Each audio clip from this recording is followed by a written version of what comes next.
Blood Warlock, Succubus Partner in the Apocalypse.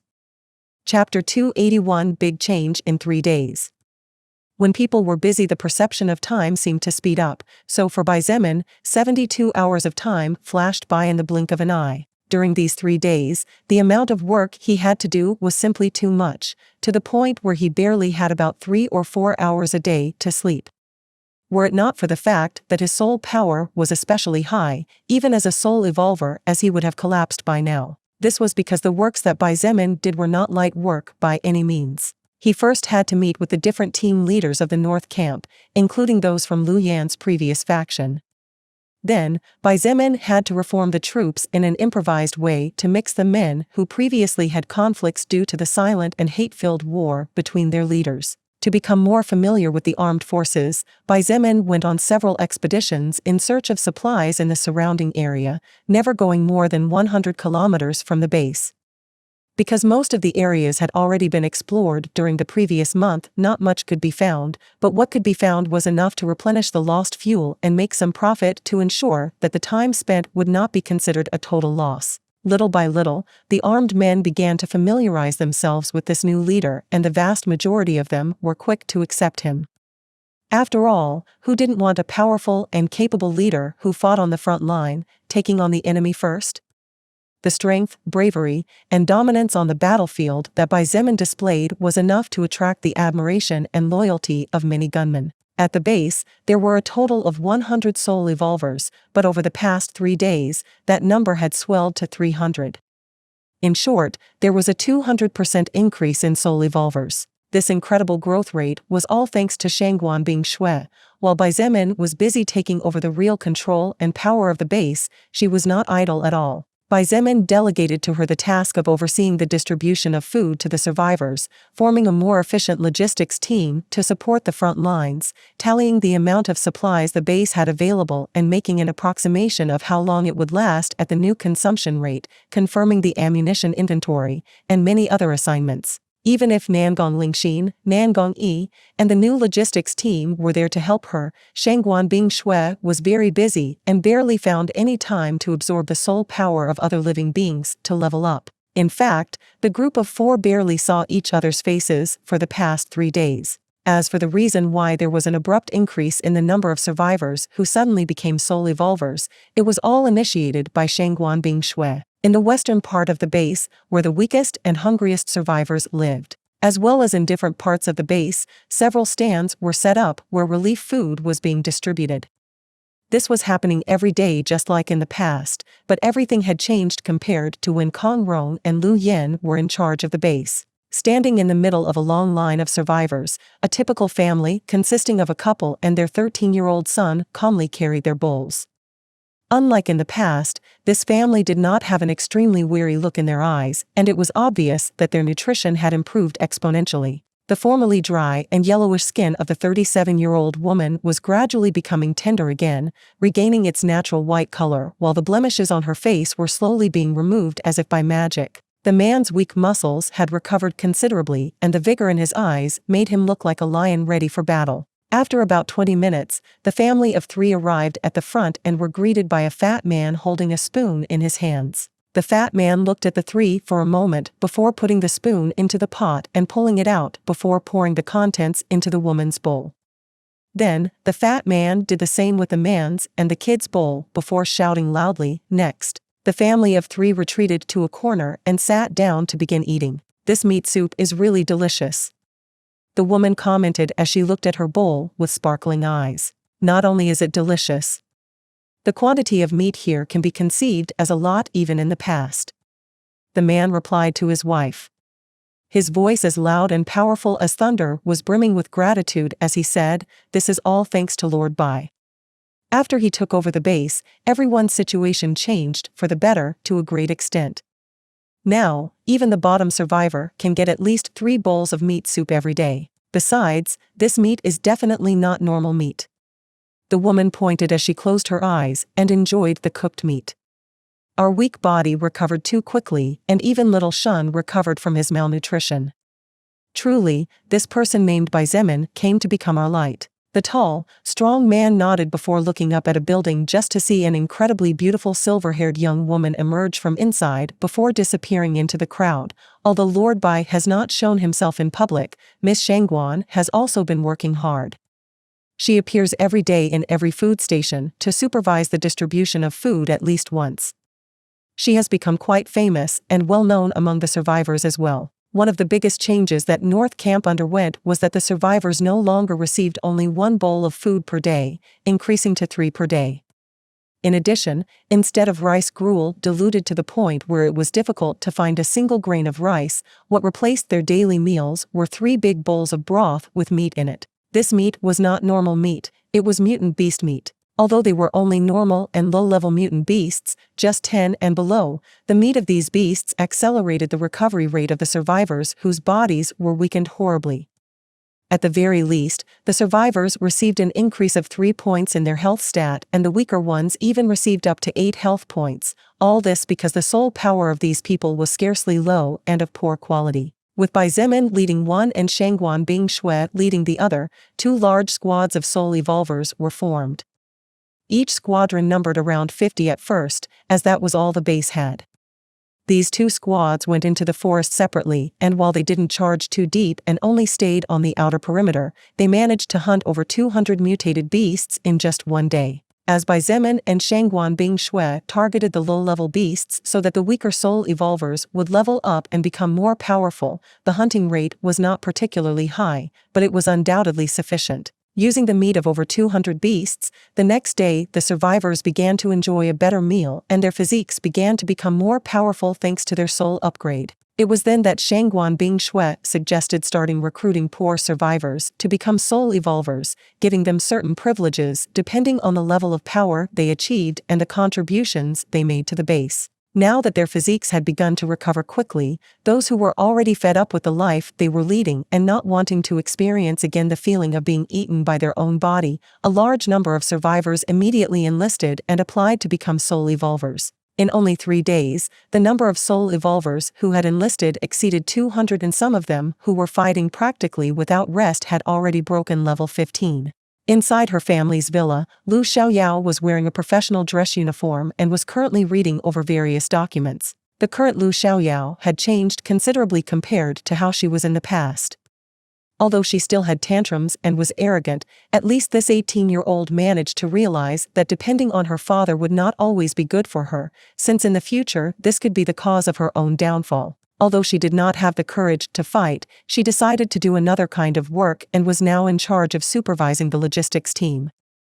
A position that was not only prestigious, but also assured her protection of 2 level 10 soul evolvers with 1 active skill each and a fixed amount of monthly supplies as pay. Although the work was heavy and sometimes she had to stay up late at night to confirm that the reports her subordinates sent matched with her own data to make sure that no one was embezzling or diverting supplies, Lu Xiaoyao did not complain. Gradually, she began to mature. As she was immersed in the papers, the door to her room was knocked softly, and when she looked up she saw her father entering with a smile. "Father." She greeted with respect and affection in her voice. Lu Yan rested his back on the door and looked at his daughter with satisfaction. For 4 days, he had watched her slowly transform from a spoiled little princess into a hard-working young woman who was finally beginning to realize that life was not easy, especially not in this chaotic world in which they lived. This was all thanks to the arrival of Bai Zemin's group, and Lu Yan was incredibly grateful to them. Because if it weren't for the influence of those young people who were close to the same age of his daughter, she definitely wouldn't have worked so hard to improve herself and become a better person. "Xiaoyao, how is today's work going?" Lu Yan asked with a fatherly smile. "The numbers are good?" Lu Xiaoyao looked at the documents in her hands and smiled sweetly. "I think Bai Zemin will be pleased." This time, the Soul Evolver squads hunted a total of 400 beasts and gathered 180 unclassified soul stones. "Oh, that's a lot." Lu Yan was surprised. Lu Xiaoyao put down the documents on her desk and stood up to stretch her body as she felt stiff after sitting for so many hours. She replied, "In the past 72 hours, we have gathered a total of 301 unclassified soul stones and even 2 first-order soul stones. Also, thanks to the constant hunting, the meat has been slowly accumulating." At this rate, I think the survivors' meals will probably make a small improvement in a while more. Lu Yen sighed as he listened to his daughter's report. Bai Zemin and Shangguan Bing Shui were truly two terrifying young individuals. When the two of them started working as a team, the entire base was turned upside down in a heartbeat. Dozens of officials who lived lives of luxury in the privileged area were expelled after opposing the new regime. More than 200 people who tried to rebel were mercilessly slaughtered, 100 of them became slaves, and were now forced to do hard labor every day. But what surprised Lu Yen the most was that these two young kids not only improved the lives of thousands of people, but also began to build up a terrifying force in such a short time. The number of mutant beasts being hunted every day gradually increased, which in turn led to an increase in the amount of food, which resulted in more than 1,500 survivors finding work as dismantlers. None of the hunted remains were wasted. The meat was stored in an ice chamber or in large freezers. The fat was stored separately to be used as oil.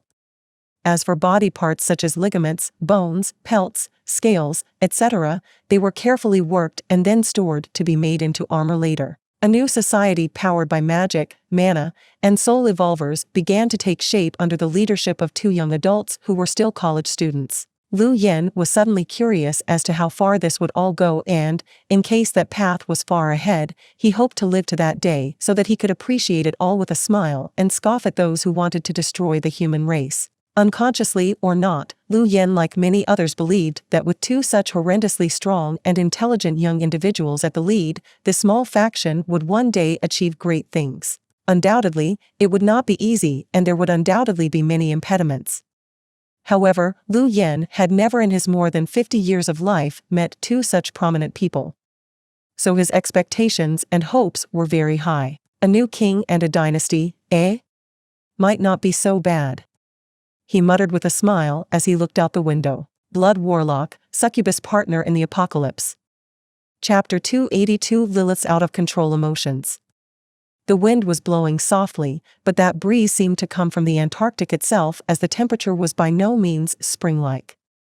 The leaves of the trees became damp with the evening dew as the distant sun began to descend lower and lower, until its light was no longer yellow and turned slightly orange on the distant skyline. In the middle of a forest seemingly devoid of human life, occasionally the roar of several beasts could be heard in the depths that terrified those weaker ones who were just starting to evolve at a considerably slower speed. Boom! A thunderous explosion broke that slight balance, and for a moment all the roars disappeared as if even those beings hiding in their domain on the inner parts of the forest realized something. The earth shook fiercely, trees flew everywhere, splinters of shattered wood and crushed leaves scattered across the shaken ground, while dust rose into the sky forming a thick cloud of earth that seemed to want to block out all light. In a clearing in the forest, a young man was standing in front of a crater approximately 300 meters in diameter with a depth of half a meter at the edges and up to 4 meters in the center. This young man was not wearing conventional clothing. Instead, he was wearing an extravagant suit of armor as black as the night sky with no stars and no moonlight. His right hand gripped the hilt of a sword even taller than his own body while the greatsword rested with the tip buried in the ground. In the center of the crater, if one looked carefully, one could notice shattered bone fragments, bloodstains that splattered all over the ground in a messy manner, flesh torn into pieces of different sizes, broken pelts, rocks crushed into dust, etc. The young man's face could be considered quite attractive. However, the left side of his face, just below the eye and up to the bridge of the nose, a large blood splash gave him a rather dangerous appearance which, in conjunction with his dark eyes as cold as ice, would prevent any girl from approaching him as his whole existence was brimming with an extremely lethal aura. Calmly, the young man walked to the center of the crater. The sound of his boots echoed amidst the deadly silence that haunted the area, and he squatted down before picking up a small light green rock. At least I got a first-order soul stone. Everything else turned into nothing but debris. The young man sighed softly and stood up. Just as the young man planned to go deeper into the forest, the military radio inside the small crossbody pouch he wore at his waist turned on and a beautiful but cold voice came from there. The beginning village advance team has just arrived. The young man was silent for a moment before picking up the radio and calmly replying, I see. I'll be there in 5 minutes. The other side did not respond. Instead, the radio made a faint sound similar to television jamming waves when the channels were not working properly before going silent again. This meant that the other side had cut off communication after transmitting the necessary message. "Little brother Xietain, will you start moving immediately?" A silhouette materialized several meters ahead of the young man and asked in a soft voice that contained a certain natural sensuality but countless hidden dangers. Xietain looked towards the source of the sound and saw Lilith standing on the branch of a huge tree looking down at him with a faint smile on her beautiful face. "Not yet. Even if I wanted to, it's simply impossible." He shook his head and put away the First Order Soul Stone in the pouch before walking in the opposite direction he was currently heading, straight to the exit of the forest. It was currently considerably deep, so a few First Order beasts were slowly appearing and most creatures in this area were level 15 or higher. He had gone hunting on his own as this had been one of the rare opportunities when he had free time. Since he had no close friends and no one to share his time with, he went into the forest to absorb some soul power and test his strength. The results scared him at first, and although he had calmed down after a while, the amazement still lingered. Swoosh, the blood in the crater suddenly glowed and turned into a large hand of blood. The blood hand grasped the hilt of the crimson greatsword and with accuracy slashed towards him. However, instead of wounding him, the blood hand simply set the greatsword back into the scabbard before turning into a slapdash puddle of blood on the ground. "You've become significantly more adept at controlling mana, haven't you?" Lilith pointed out as she followed closely behind him. Her feet were a few inches off the ground, she looked like a heavenly fairy and the entire forest seemed to bow to her existence. "No, it's not about the mana itself." Xietain gently shook his head. His cloak swayed softly in tune with the forest wind as he calmly said, "When blood manipulation evolved into Second Order, I obtained a lot of information imprinted on my soul that gave me a lot of knowledge and simpler ways to control the skill. Now it's much easier for me to create different solid objects, and controlling them to perform simple actions doesn't pose too much of a challenge either." "Ah, I see what you mean." Lilith nodded with a smile and commented, "It's similar to my main skill. Every evolution not only increases the overall power or maybe a second activation, but also teaches us more about the evolved skill." "You mean one of your charm skills?" Xietain asked casually as he walked forward. Even though he was walking, the speed at which he was moving was enough to advance tens of meters per second, leaving a gust of wind for everywhere he passed. "Charm skills? What makes you think my charm skills are my main source of power?" Lilith asked with a raised eyebrow, seemingly amused.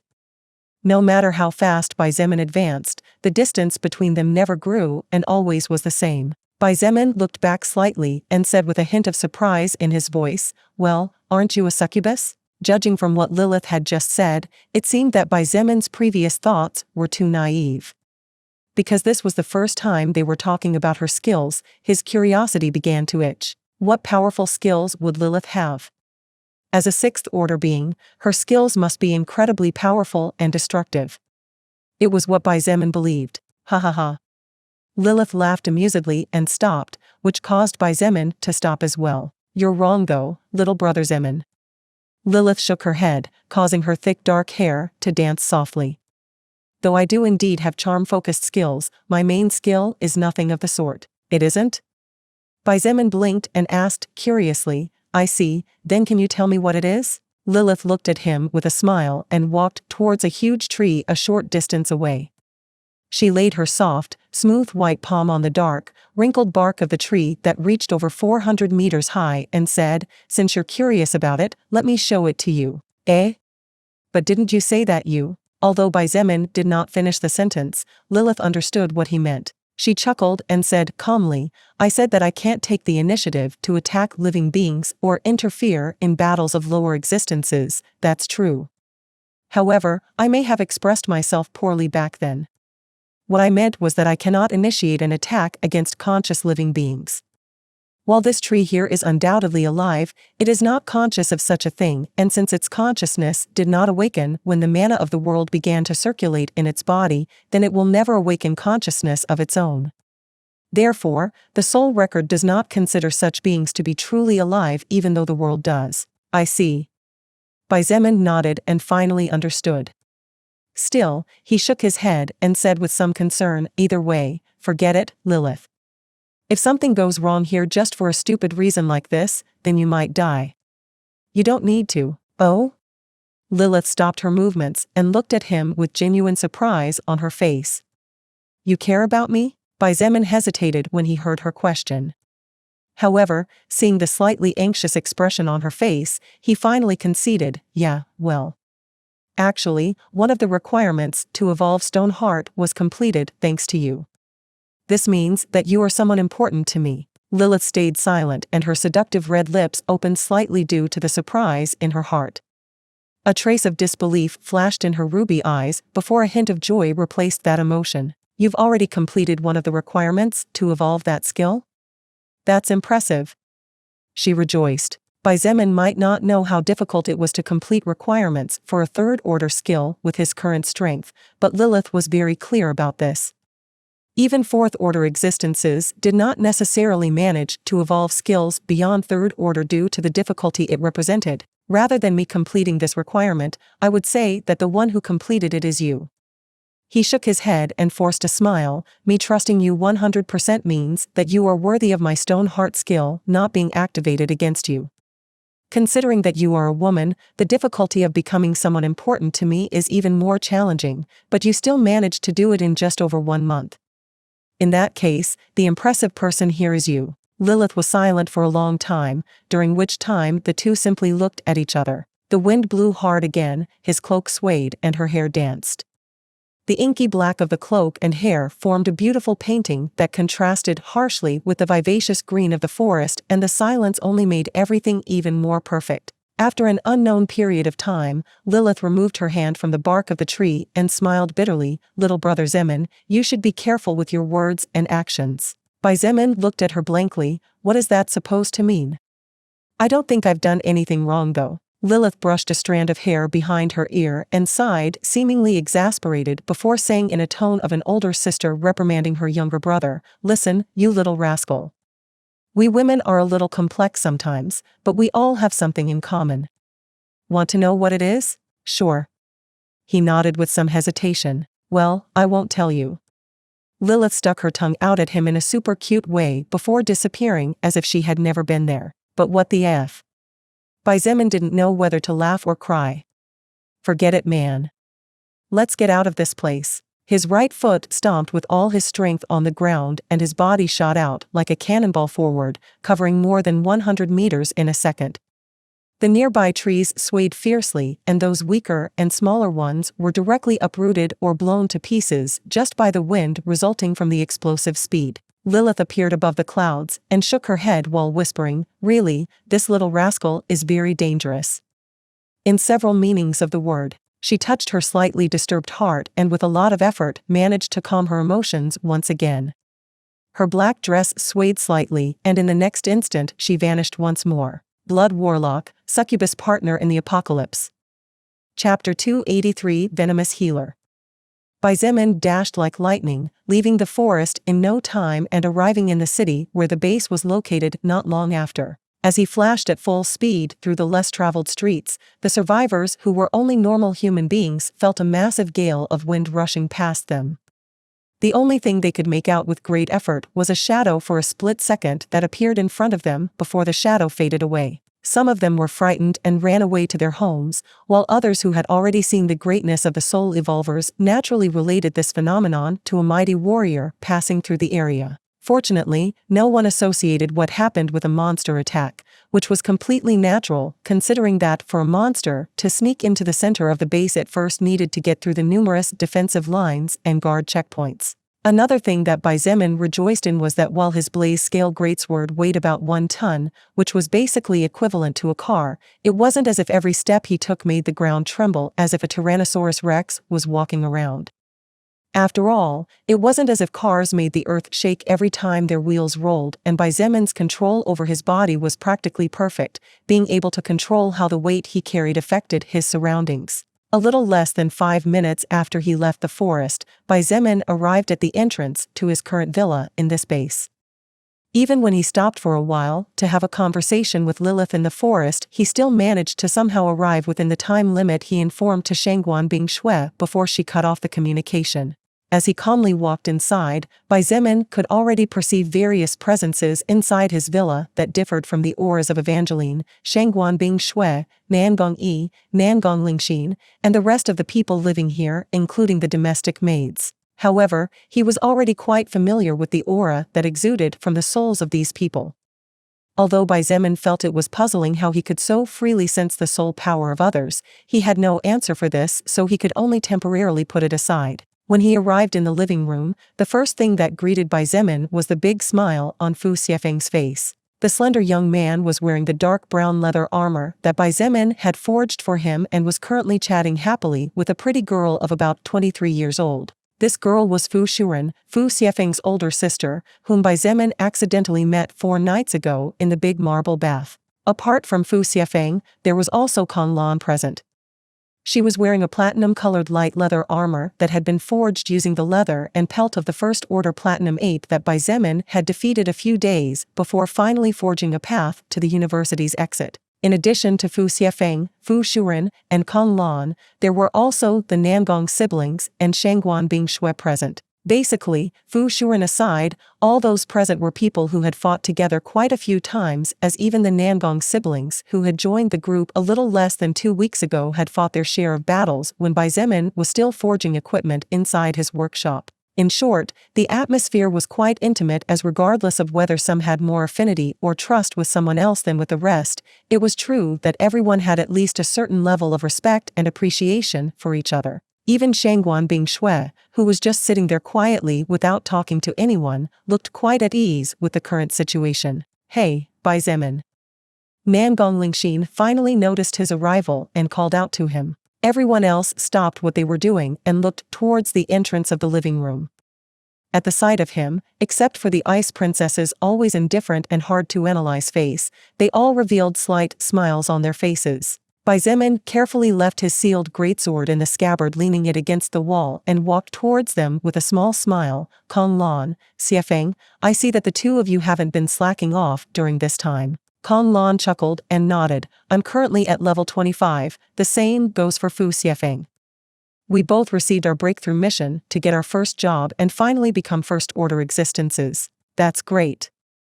Bai Zemin nodded with genuine joy on his face, since the stronger they become, the stronger he would indirectly become. "What job did you choose?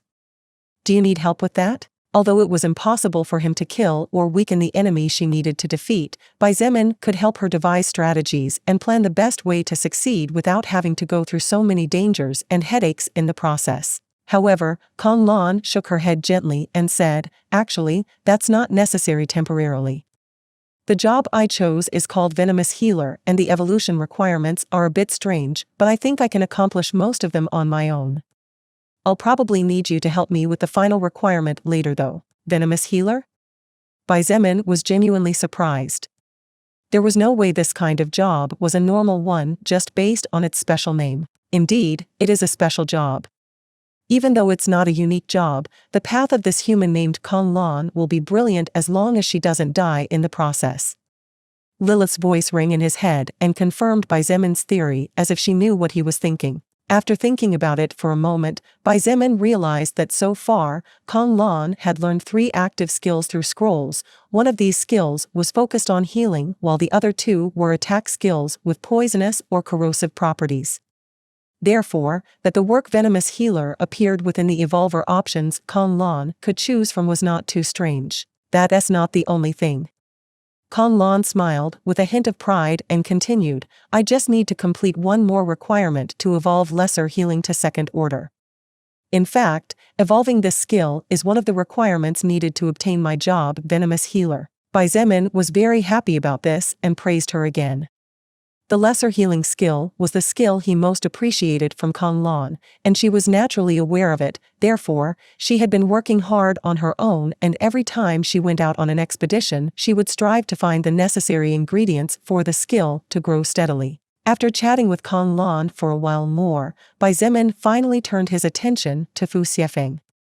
The young man had been looking at him with a serious expression from the moment he walked into the room, so it seemed that he wanted to tell him something important. What's wrong with such a serious face? Xietain raised an eyebrow and asked, curiously, shouldn't you be happy to be reunited with your sister? Fu Xietain stood up and directly bowed 90 degrees to Xietain. Without straightening his posture, he said in a voice a little choked with emotions, I am very happy that my big sister managed to survive to this day without experiencing too much hardship. However, more than anything else I feel most grateful towards you, big brother Bai. Fu Xietain was the only person who called Xietain that way among his subordinates. Even though he only did it when they were alone or when they were among people they trusted, it showed that at the very least, the two of them were close enough for that much. While Xietain and the others looked at him with serious expressions, Fu Xietain continued without raising his head, back in college, when we were stuck in that gymnasium with practically no hope, it was you who gave me enough courage to stand up and fight. It was thanks to you that I gained the power I possess today, and to say that it was you who gave me this life would not be an exaggeration. But now, I have not yet been able to repay the previous debt when another debt of equal or bigger magnitude was born. If not for Big Brother by finding my big sister, everyone could hear how genuinely excited Fu Xietain was. Joy, admiration, gratitude, and countless other emotions filled his voice in the midst of his speech. Xietain chuckled and waved his hand gently as he calmly said, you don't need to talk anymore, Xietain.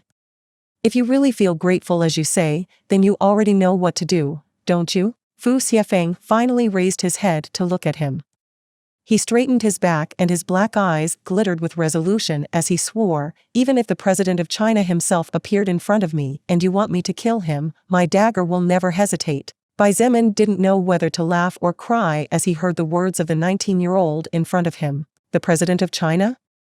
Xietain shook his head secretly. Fu Xiefeng's thoughts were too naive if he believed that his ambitions and goals were so small. Since his highest goal to date was to help Lilith in whatever she wanted, then he was naturally prepared to fight against God himself or Satan himself if necessary. As for the president of China, in Xietain's eyes, he was nothing but a fart. Still, he naturally understood what Fu Xiefeng meant. For a 19-year-old like him who came from a normal family just like Xietain, the president of a world power like China was like a god among human beings. The fact that Fu Xiefeng said that he was willing to point his weapon against such an existence showed how loyal he was to Xietain. If not for the fact that Xietain met Lilith and his horizons were expanded, he might also think of the country's president as a supreme existence even in the midst of the apocalypse. Therefore, he naturally understood how valuable the words Fu Xiefeng had just said were. I hope I can fight alongside you for a long time. Xietain replied with a faint smile on his face. Yes. Fu Xiefeng nodded earnestly. Fu Shuren was incredibly surprised to see her younger brother's expression, and her surprise turned to disbelief when she heard his words. Was this really her younger brother? That child who always locked himself inside his own world and lived in a cloud of darkness without being able to come out of the shadows? Was this that young man who was often bullied for being too weak? No matter how she looked at him, the Fu Xiefeng in front of her was like a sharp and lethal dagger waiting for the exact moment to strike the fatal blow and slit the enemy's throat. In about 1 month and 1 week, Fu Xiefeng's change was so great that Fu Shuren felt her heart hurt. Although she was smart and knew that the current Fu Xiefeng's personality was more suited to survive in this world without rules, it was painful for her to imagine how many things had to happen for a person to change so much in such a short time. On the other hand, a person had a weird expression on its face when it heard the words Fu Xiefeng said in his speech on his oath and looked at him with a hint of surprise. By the way, Xiefeng. Xietain changed the topic and asked curiously, what about you? According to Kong Lan, you are already level 25. What about your job? Do you need my help with that? Blood Warlock, Succubus Partner in the Apocalypse. Chapter 284, Top Secret. Hearing Xietain asking Fu Xiefeng about his job and breakthrough mission, everyone's attention was immediately drawn to the slender young man with glasses. The only reason why Xietain asked such a question with so many people present was because he believed that none of them would dare to harm Fu Xiefeng. After all, doing so was the same as offending him, betraying the entire faction, and basically would not be much different from buying a ticket straight to hell for free with no chance of ever returning. Fu Xietain was silent and his eyes seemed to go unfocused for a few seconds. Everyone realized that he was checking the records imprinted in his soul, so they did not interrupt and simply waited patiently. Although the soul record had become part of the daily life of all living beings on Earth, it would still take some time for everyone to properly adapt to this strange unknown entity. Therefore, everyone needed some time and focus in order to obtain information about a specific record. After roughly 10 seconds, Fu Xietain finally seemed to refocus and apologized to everyone before saying, "I have it here. My current level is in fact 25. Among the 3 job options I could choose from, I took the one that seemed the rarest and most powerful. The name of the job I chose is called Storm Assassin and, although I'm not 100% sure, I think this job was born thanks to the fruit that Big Brother Bai gave me just before he departed to the north. Indeed, just before Bai Zemin left with Nangong Lingxin, Nangong Yi, and Shangguan Bingshui northward, he gave a lightning fruit to Fu Xietain and one to Kong Lan. As for Zhongde, because the man was still on the front line standing guard in the south to warn in case a large army from Baiquan camp moved toward Beginning Village, he temporarily had to keep the fruit with himself. Bai Zemin himself would give him the fruit when he returned to the village. Therefore, it was no wonder that Fu Xiefeng's thoughts were directed in such a direction. After all, the lightning fruit was a great treasure of the 1,000 lightning plant that Bai Zemin found during the first few weeks of the apocalypse, and its fruits bestowed a powerful second-order skill with 2 activations, which was a rarity in itself. The skill was so powerful that one of the archangels named Gabriel, right under the command of the leader of the army of heaven, the God of the Bible, possessed such a skill as his main. So it was no wonder that the presence and intervention of such a skill opened the doors for Fu Xiefeng to obtain a special job that would sync with his skill invisibility. Lightning fruit? Shangguan Bingshui seemed to catch the meaning of something and her adorable ears twitched softly. "Ah, I forgot to mention about that." Bai Zemin suddenly realized his mistake and palmed his forehead. Because things were unclear in the past, he was simply unwilling to share secrets like the 1,000 lightning plant with individuals like Shangguan Bingshui. After all, the originally set plan was that she would separate from him once they reached Chongping district. However, things were different now that Bai Zemin had made it a priority to conquer the whole of China. Although it was still not 100% set in stone, the chances of Shangguan Bingshui joining Bai Zemin's faction were 99%, considering that she was carrying out his orders to the letter without protest and only giving a few advice here and there occasionally. The current Shangguan Bingshui had already practically lost all hope in the old Chinese government after seeing the North Camp police force practically ignoring the safety and welfare of the people. Therefore, he did not need to continue to hide this from her. As for Nangong Lingxin and Nangong Yi, the 2 siblings could only rely on Bai Zemin at this point.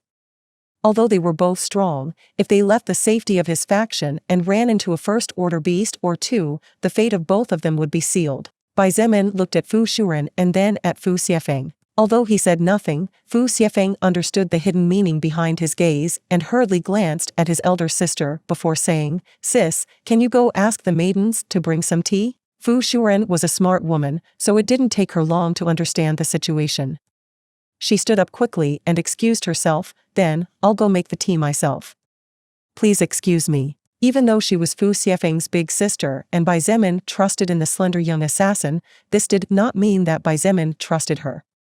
It was simply impossible for him to have the slightest bit of trust in a person he did not even know properly, and even though Fu Shuren seemed to be an honest woman, he simply could not risk telling secrets that could casually cause calamities. "What I will say now can be considered a state secret of the highest level and cannot leave here.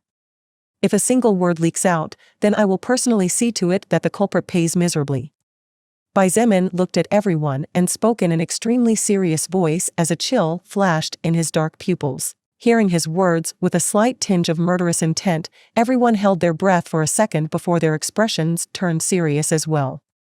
For him to say such a thing and consider the information he was about to tell them top secret, then it could only mean that what they were about to hear was no small thing. "Some time ago, I was fortunate enough to accidentally come across a strange mutated plant.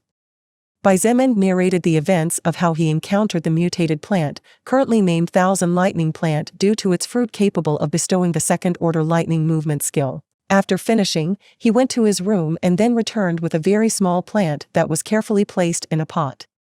Although Shangguan Bingshui and the others had not seen Xietain carry such a plant on the entire way, with the infinite reduction treasure, it was not weird since he could simply hide it wherever he wanted and no one would ever notice. The mutated plant, now the size of a palm, its natural size, currently had 7 fruits in total. Apparently, this was its maximum for now. Among those 7 fruits, 2 of them were healthy red while the other 5 were slightly pink. Clearly, they had yet to fully ripen. After Xietan's meticulous care, the Thousand Lightning Plant continued to provide him with precious fruits steadily.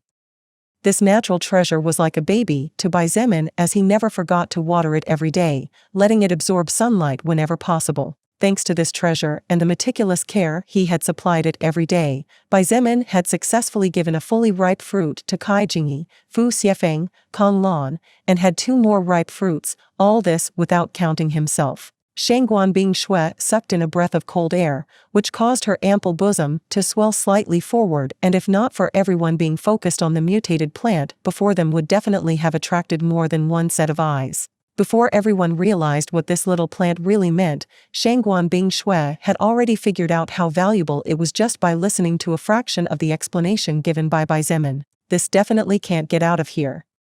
She took a deep breath and looked at Xietain with an extremely serious expression, although it might not be that much of a problem now since our faction has quite a bit of weaponry and also powerful soul evolvers. You never know what kind of enemies we will have to face in the future, and this plant is definitely enough to provoke a war. Is it that big of a deal? Nangong Lingxin exclaimed with surprise in her voice and looked at Shangguan Bingshui with an incredulous expression. Xietain looked at Nangong Lingxin and said in a deep voice, "At the beginning of the apocalypse, the skill I obtained was a first-order level 5 skill. That skill alone gave me the ability to fight and kill a first-order level 30 evolved beast when I was just level 15. Now, the lightning movement skill is a second-order level 5 skill. Do you understand how powerful that skill is? As if that wasn't enough, it even grants the ability to create new clones that possess a certain part of the user's power. Definitely, this reason alone is more than enough for many factions to attack us. To evolve a skill, one first needed to have that skill, and the easiest way to learn skills was through scrolls that in themselves were not easy to obtain, much less high-quality ones. However, by using a scroll one would be taking up valuable space to learn active skills and you would have fewer and fewer empty spots. But with the Thousand Lightning Plant such a thing did not happen. Not only did it grant a powerful skill directly in second order at its highest level, a skill that could evolve into an extremely terrifying one in the future, but it was also a skill that did not consume any external active skill slots. Approximately within 2 weeks, the plant would produce 7 fully ripe red fruits. What did this mean? It meant that every 7 to 14 days, the possessor of the Thousand Lightning Plant could foment 7 soul evolvers. The fruits could be used to create new soul evolvers directly with an extremely strong skill right from the start or to help others grow even faster. For faction leaders, it was an invaluable treasure. Don't worry, nothing will come out of my mouth. Nangong Yi promised in a solemn voice. The same goes for me. Nangong Lingxin hurriedly added. After listening to Xietan's explanation and reasoning a bit, she finally came to understand how terrifying the secret she had just been told was. Since you trust me enough to let me hear this, I definitely won't let you regret it. Xietain smiled slightly. To be honest, the 2 Nangong siblings were his biggest problem. He wasn't worried about Fu Xiefeng revealing the secret. The young man was practically his fan at this point and he was incredibly grateful to him. As for Kong Lan, since she was his loyal follower, it was impossible for her to betray him in any way. As for Shangguan Bingshui, even though Xietain had only known her for about 1 month and 1 week, he had already come to understand the kind of woman she was. She would definitely not divulge anything she heard here even if she was threatened to death. That was her pride and arrogance. Alright, since everything that needed to be said was said, then let's start with these 2. Xietain picked the 2 fully ripe fruits and smiled slightly before looking at Nangong Yi. Nangong Yi, your first-order barbarian strength skill grants you a terrifying amount of strength points. I think if you add to that a powerful movement skill, your total might will definitely shoot skyward with a single step. Aye? Nangong-yi exclaimed in a state of utter shock. Then, he pointed out, I only joined your faction a little less than half a month ago, are you sure of this? Baizemin shrugged, you may have only joined recently, but I think you're one of the few people with practically 0% chance of betraying me. You. Nangong-yi smiled bitterly. However, he soon put on an extremely serious expression and nodded, since you trust me so much, let me prove to you that your trust will not go to waste. Baizemin smiled faintly, and his eyes flashed with a hint of coldness that soon disappeared. What he didn't say was that another reason why he was sure that Nangong-yi would definitely not betray him was because his aged father was in Beginning Village and was always being watched by a sniper. After all, it was impossible for Baizemin to completely trust people he barely knew, since he had been locked up in his workshop when the pair of siblings arrived at Beginning Village. If Nangong-yi dared to have the slightest thought of betrayal, Baizemin had 100 ways to make him regret being born. Maybe it was cruel, but from Baizemin's point of view, being cruel and harsh was the only way he could survive in this world without being trampled by others. He was not interested in being trampled by anyone and would rather die than be suppressed by someone else, therefore, he had to have the power and be determined enough to take actions that might seem selfish or evil to others. Blood Warlock, Succubus Partner in the Apocalypse. Chapter 285 Highest Level of Trust? By the way, something important I forgot to mention is that after eating the fruit you will fall unconscious for 24 hours. This is because the mana inside the body becomes slightly unstable as it tries to adapt to the skill acquired by natural means and somehow external to the soul record.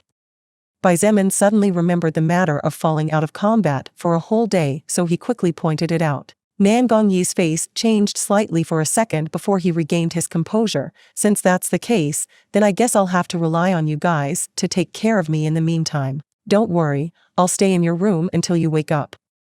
Nangong Lingxin was the first to respond, which was normal considering that the person on the line here was her blood relative. All right, just eat the fruit in your room.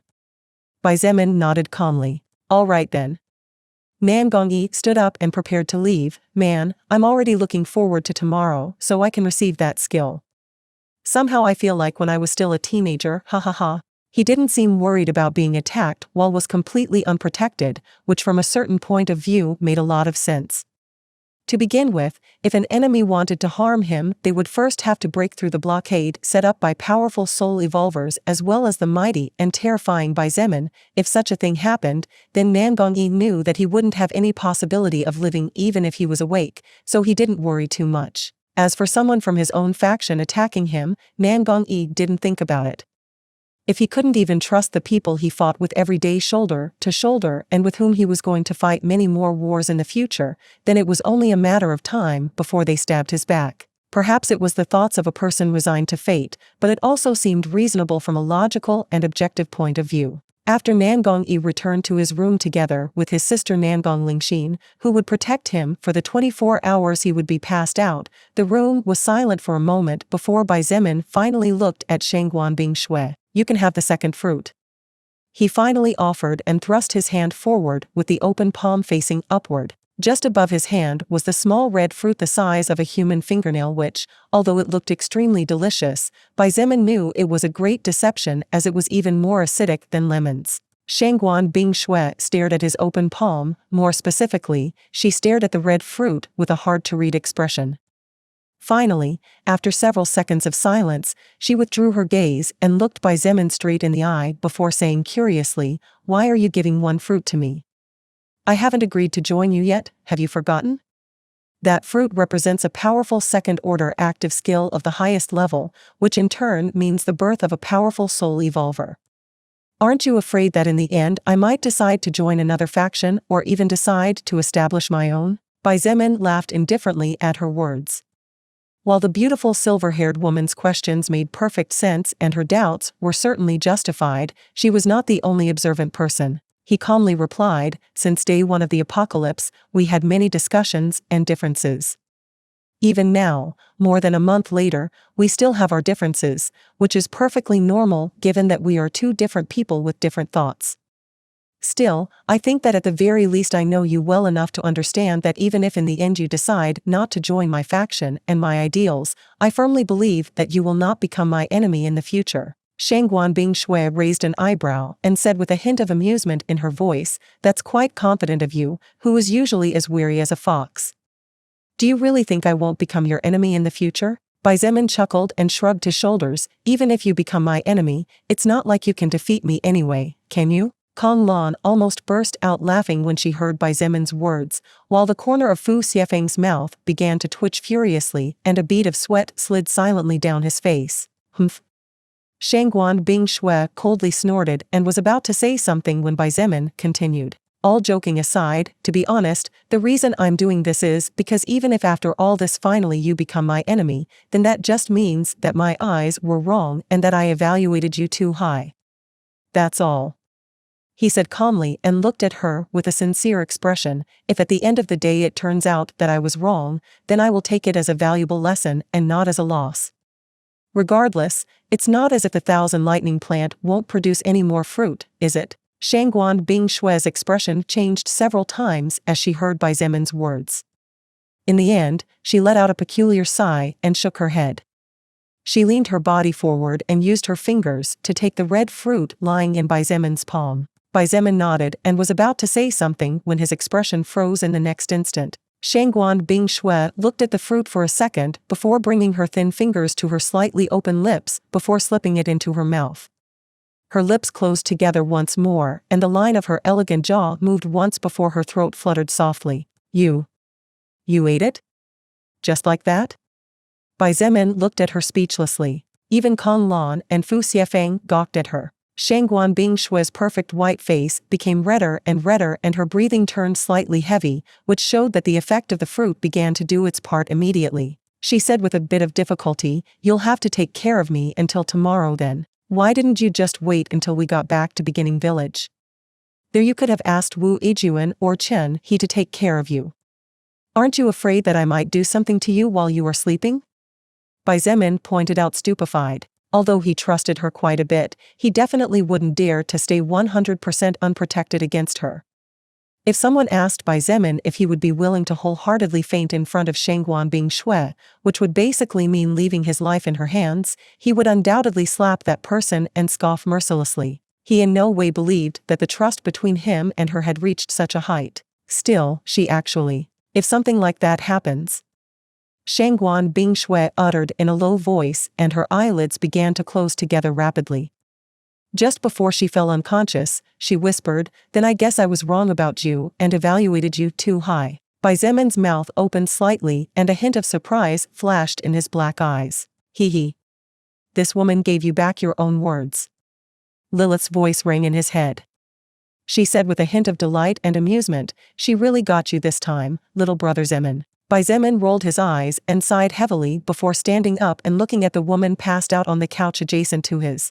Because it was uncomfortable to wear armor that none of them were used to yet, they preferred to wear cloth clothes when they could relax. This was no different with the current Shangguan Bingshui. The current her had started to perspire a lot, which caused her dress to begin adhering to her seductive body quickly, outlining her charming curves.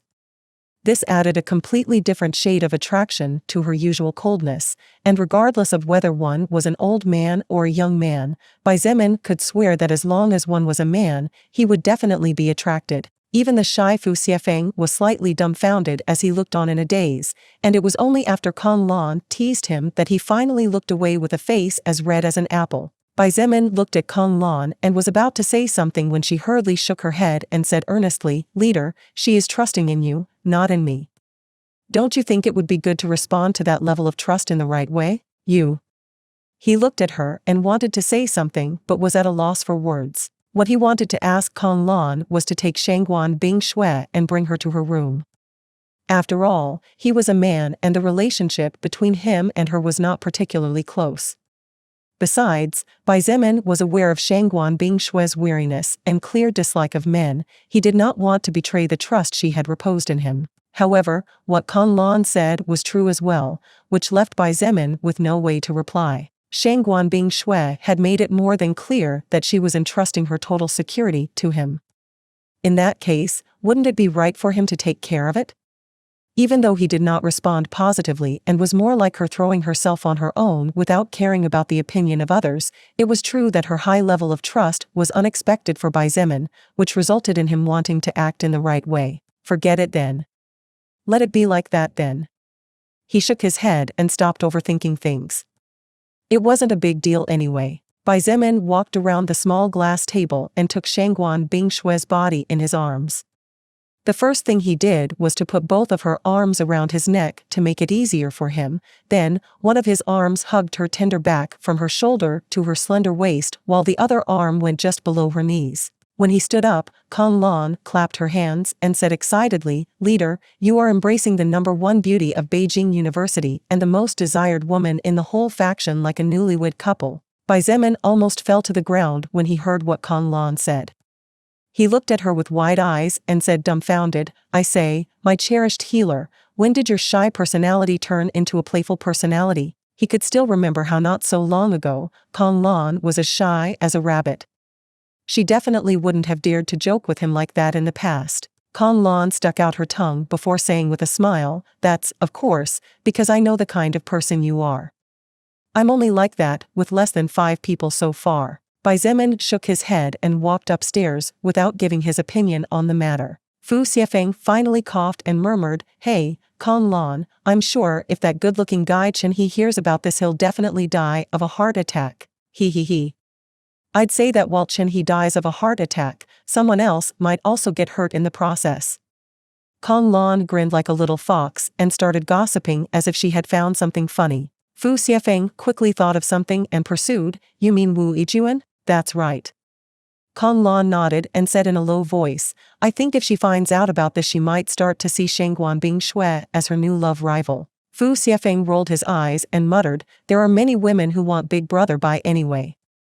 If we're talking about rivals in love, then could you be one too? Me?" Kang Lan pointed to herself with a surprised expression before bursting out laughing and saying between laughs, "Of course not.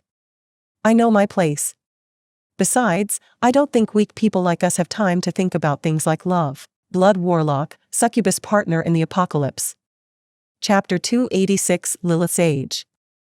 After leaving Fu Xiefeng and Kang Lan alone in the living room, Xietain walked through the main hallway of the villa in the direction of the stairs. On the way, he met a few maidens who looked at him and then at Shangguan Bingshue before bowing slightly and continuing on with their work without asking questions. He even met Fu Shuren on the way. Fu Xiefeng's big sister naturally noticed that the beautiful silver-haired woman who was about the same age as her was not feeling well. After all, it was easy to notice because of her flushed face and the sweat that covered practically her entire body. But although Fu Shuren was curious about it, she didn't ask any questions since she was sure that the young man who practically always wore black armor wouldn't do anything bad to the unconscious woman anyway. As for the reason, considering that Xietain could have had his way with her in the past but never even touched a single hair apart from a casual conversation, it was only natural to consider him a pretty honorable person. Of course, our hero didn't mind anything of this. Regardless of what others thought, Xietain firmly believed that as long as his conscience was clear, then the rest was only secondary. Xietain walked up the stairs and when he reached the second-floor hallway didn't stop, he simply crossed the path and continued up the steps to the other side of the hallway, reaching the top floor of the luxurious villa seconds later. The thud of his boots along with the obviously labored breathing of the woman in his arms was the only sound he could hear at this point. Finally, after a few twists and turns, he stopped next to a mahogany wooden door and carefully opened it with one hand before pushing it open with his shoulder to open it all the way. Damn, if only I could get the mana out of my body to use at will, everything would be easier. He grumbled as walked into the room lamenting that he couldn't do as Lilith did, waving a hand and moving things around at will. The room was considerably luxurious, just slightly below the room where Xietain slept.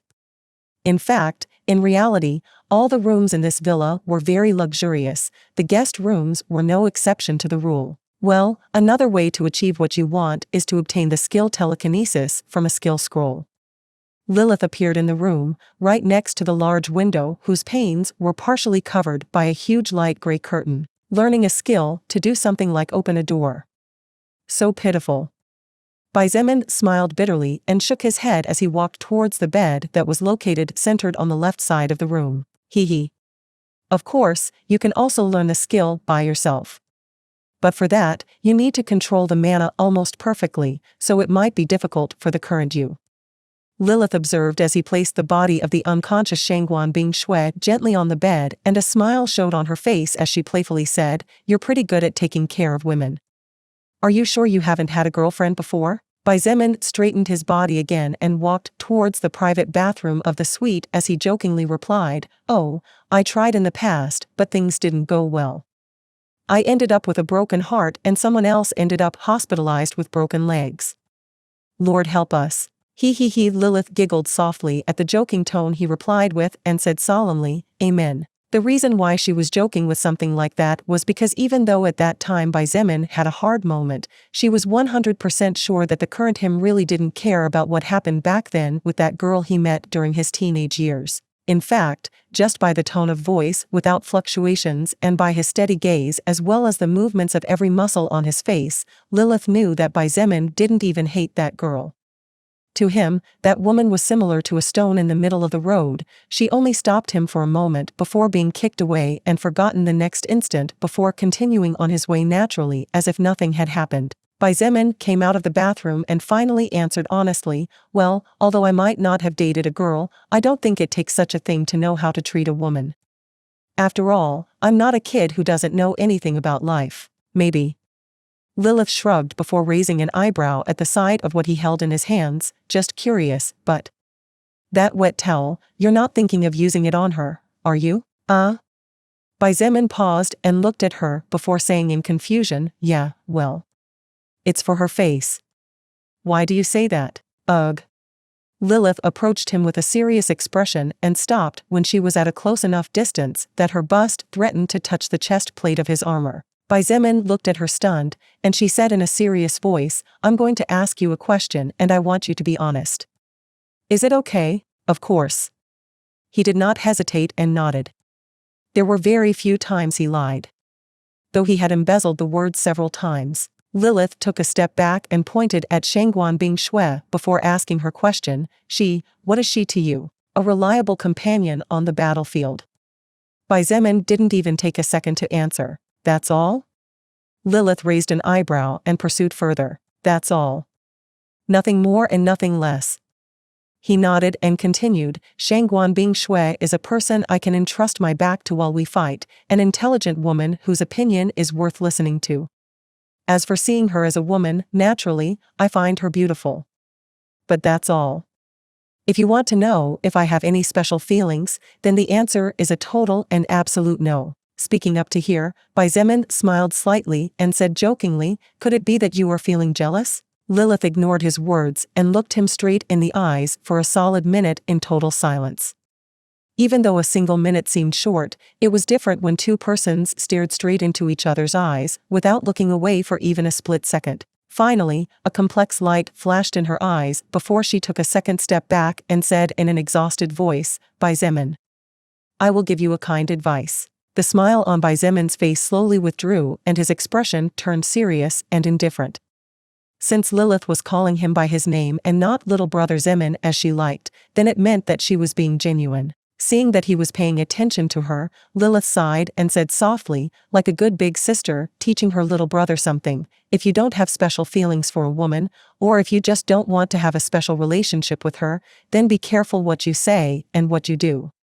It's fine to be kind and all, but sometimes too much kindness can lead to misunderstandings."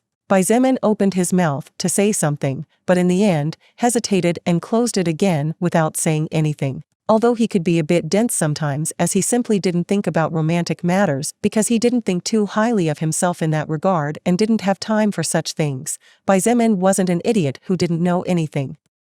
He naturally understood what Lilith meant by her words, and after silently analyzing them for a couple of seconds, he realized that maybe she was right. "I see." He nodded and said only 2 words before turning around to go back to the bathroom. When Xietain returned to the room, Lilith realized that his hands were empty this time.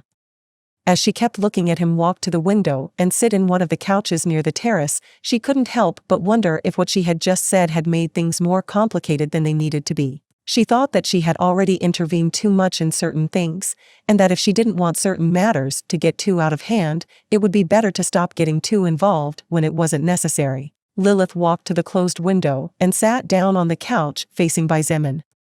She saw that he had his arms crossed and eyes closed with a meditative expression on his face.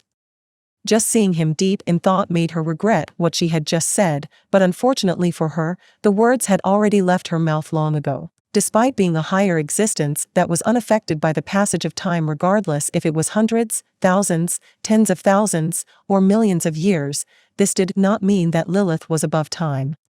By no means. She could not control time and go back to the past.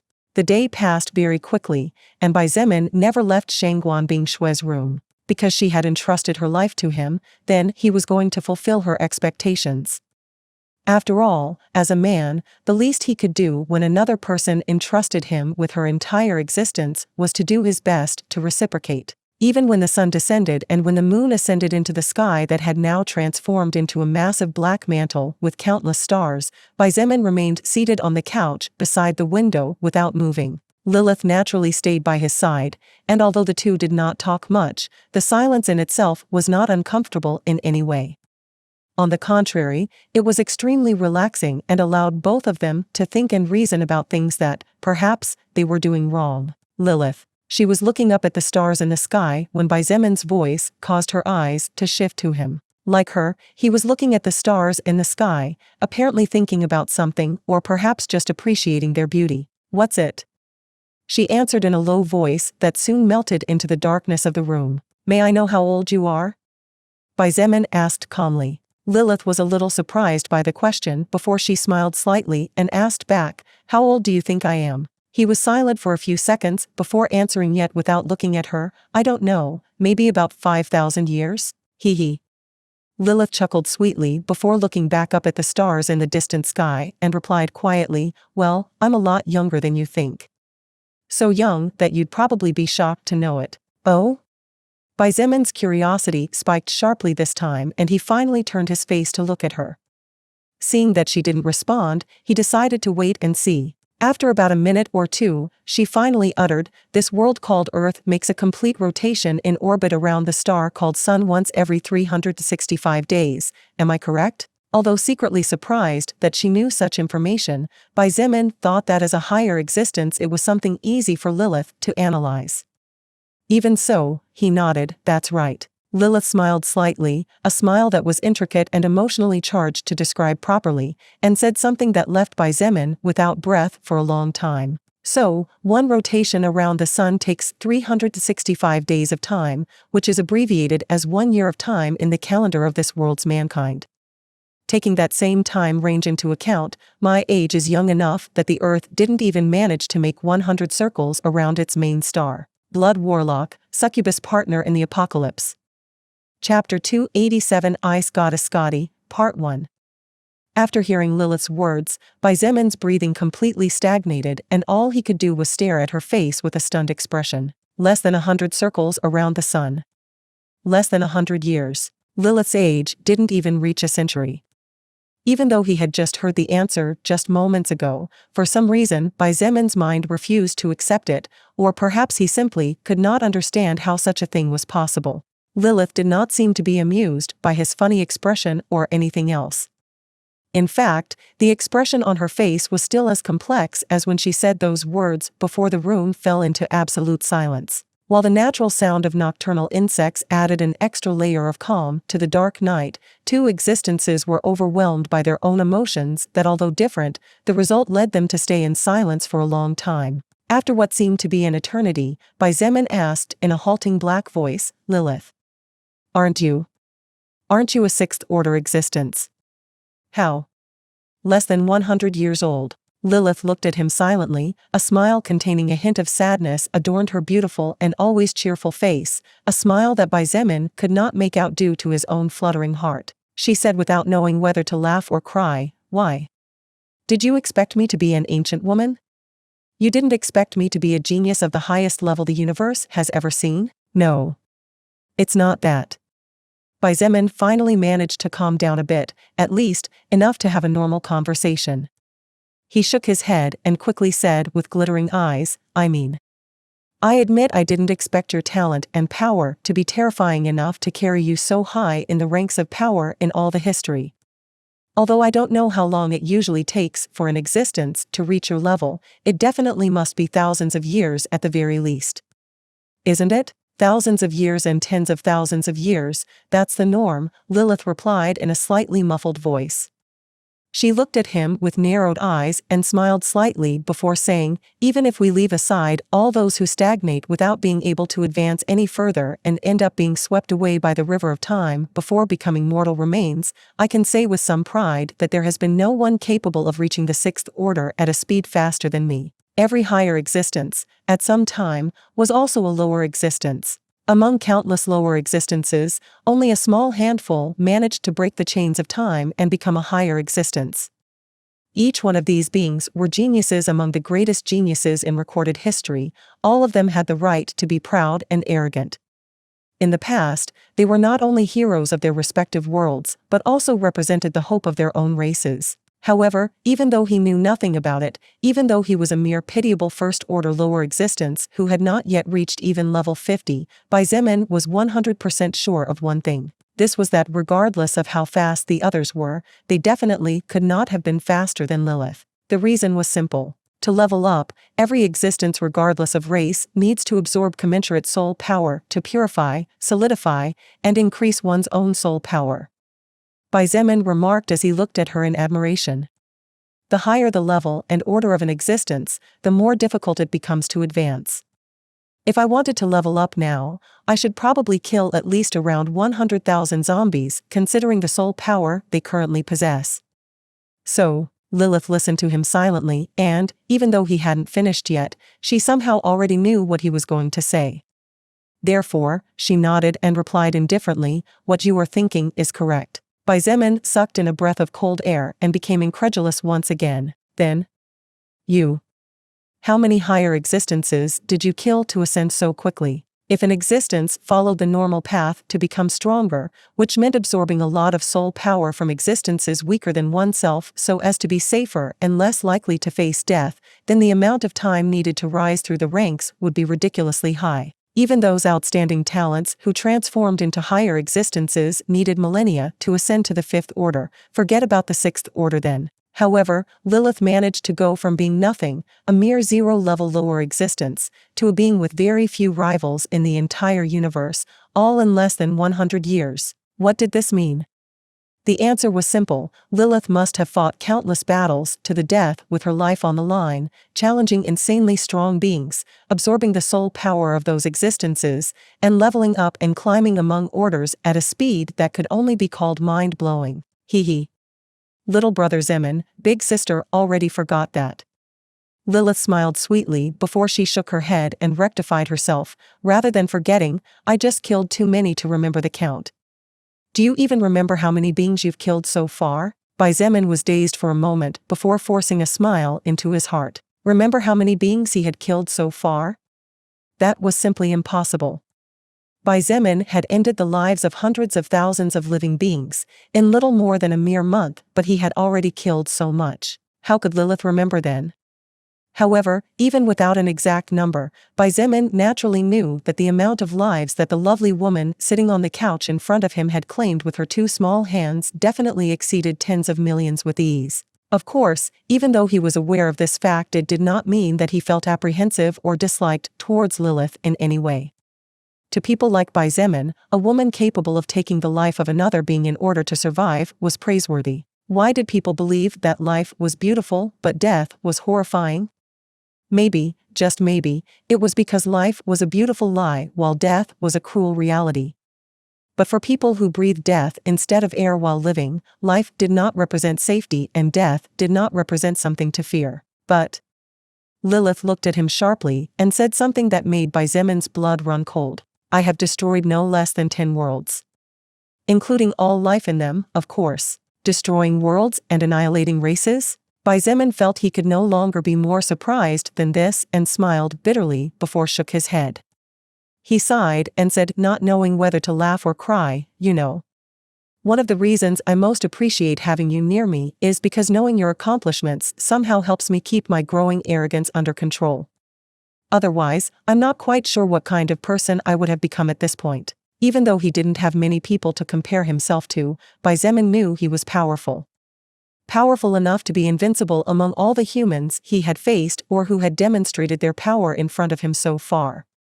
Even terrifying wild beasts with a level far above him eventually fell before his feet without being able to oppose against his strength. However, Lilith's existence reminded him every day, every hour, every minute, and every second, even while he slept, that out there were countless beings with the power to devastate him with a single finger or even a single thought. Knowing that even though he had not yet met these beings, there were existences stronger than him, Xietain's personality did not deviate so much, and he continued to work hard every day practically without rest to improve himself. Ever since the soul record showed up on Earth, from that first second when that green-lettered message flashed across his retina, Xietain knew that the only way he could survive was to be powerful. Therefore, as he became aware that his life and fate were not yet in his hands no matter how much it seemed so, the fire inside his soul burned like a raging volcano about to burst and sweep away everything in its path. What happened to the worlds you destroyed? Xietain pursued further, since the living beings that inhabited it were wiped out by you, then those worlds are now considered empty worlds, or maybe in many more years they will be inhabited by intelligent beings again? Even though she was aware that he wouldn't get any help from this kind of conversation, the motivation he received was enough to make it all worthwhile, and even if he ignored that, for the first time Lilith was willing to talk a little about herself. He. Lilith put a hand to her mouth and laughed charmingly. Her red eyes flashed with a hint of coldness that Xietain had never seen until now, and she replied in a casual voice, "Little brother Xietain, didn't you hear me before? I said that worlds were destroyed.